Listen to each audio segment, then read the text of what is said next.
Olá, pessoal.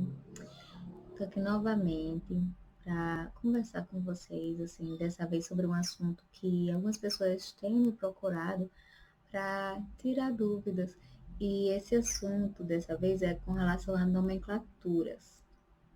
Então, as perguntas mais frequentes são, por exemplo, eu posso chamar de surdo-mudo?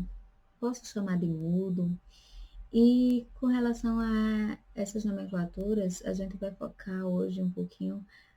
Primeiro, o principal é dizer para vocês o quê? Não chama mudo. A nomenclatura correta é você chamar de surdo. Eu tenho um amigo surdo, eu tenho uma amiga surda. Os surdos, eles não se envergonham de serem surdos, eles são surdos, eles não ouvem. E eles têm a sua própria língua, a sua própria cultura, que é a cultura surda.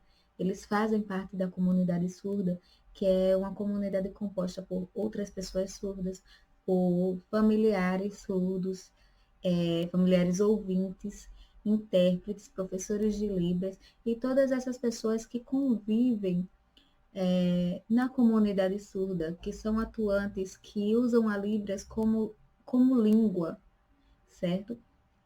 E uma coisa assim, muito importante para a gente frisar, por que, que a gente usa o termo surdo?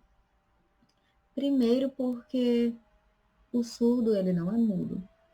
Você pode chegar no surdo e pedir para ele gritar que você vai ouvir a voz dele, ele tem voz. Ele tem voz, ele pode aprender a falar oralmente, se ele quiser, porque ele tem o direito de falar só na sua língua, na Libras. Aqui no Brasil, faz-se necessário que o surdo ele aprenda também a língua nativa, que é o português, na modalidade escrita, mas ele não é obrigado a aprender a falar. Facilita se ele aprender a falar, se ele aprender a oralizar, mas ele não é obrigado. Ele tem a sua língua, que é a língua gestual, a língua brasileira de sinais, e ele pode se comunicar através dela, usando a língua portuguesa apenas na modalidade escrita. E, enfim, mas Mila, qual é o documento que a gente usa para nos embasar com relação a essas nomenclaturas, para não faltar com respeito a ninguém? Então, você vai no decreto 5626 da Lei de Libras, que é a Lei 10.436, do dia 24 de abril de 2002. Parágrafo único. Considera-se deficiência auditiva a perda bilateral, parcial ou total de 41 decibéis ou mais aferida por audiograma. E no artigo 2, para fins deste decreto, considera-se pessoa surda aquela que, por ter perda auditiva, compreende e interage com o mundo por meio de experiências visuais, manifestando sua cultura principalmente pelo uso da língua brasileira de sinais. O que é que nós concluímos com isso? Que a deficiência auditiva, você chamar deficiente auditivo, que é o DA, o deficiente auditivo, e surdo, o que é que vai diferenciar eles dois se a perda auditiva é praticamente a mesma? A diferença é como ela se considera. Se a pessoa se considera surda, se ela usa a Libras como sua principal língua, como sua língua materna, se ela compreende o mundo através de experiências visuais, ela é surda. Se ela se considera uma pessoa deficiente auditiva, não usa Libras, usa só o português e tal, é deficiente auditiva. Você vai respeitar como aquela pessoa se sente, como aquela pessoa quer ser tratada. Então, com relação ao nome especiais, a gente não usa mais porque nós não vamos querer colocar essa pessoa num nível diferenciado das demais. São todas pessoas, cada pessoa com suas necessidades, cada pessoa com suas diferenças, com suas personalidades. Então, nós não usamos mais esse termo. Também com relação ao termo portador de deficiência. Um surdo, ele não é portador de deficiência. Um cadeirante, ele não é portador de deficiência.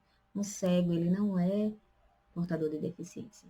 Porque quando você porta alguma coisa, você pode deixar de portar a partir do momento em que você queira. E uma deficiência não é assim que funciona. Você não pode deixar de ser surdo só porque você quer. Você não pode deixar de ser paraplégico só porque você quer. Você não pode deixar de não ver só porque você quer. Não pode. Então, a melhor forma é a gente primeiro trabalhar a conscientização da comunidade com respeito, para não ter preconceito com as pessoas. Segundo, trabalhar em si a sua aceitação. O termo portador de deficiência não se usa mais por isso, porque você não está de posse de uma deficiência. Você tem aquela deficiência. Então, foi trocado esse termo e agora se usa o termo pessoa com deficiência. É uma pessoa que tem uma deficiência, é uma característica. Ela não é a deficiência, certo? Então, mas o foco dessa conversa, como nós já tínhamos falado no início, é o quê?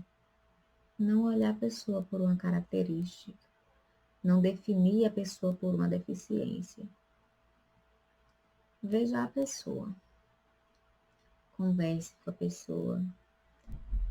Por trás de surdez, tem uma pessoa ali que ela tem sede de entender o mundo, sede de conhecer o mundo por suas experiências visuais.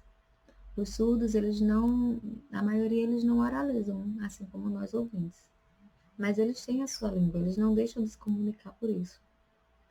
Então, antes de qualquer coisa, veja como a pessoa gostaria de ser tratada, trabalhe a empatia e o respeito, que é o principal de tudo. Então, a mensagem de hoje é essa, pessoal. Espero que vocês tenham gostado. E é isso. Até a próxima. Fiquem com Deus.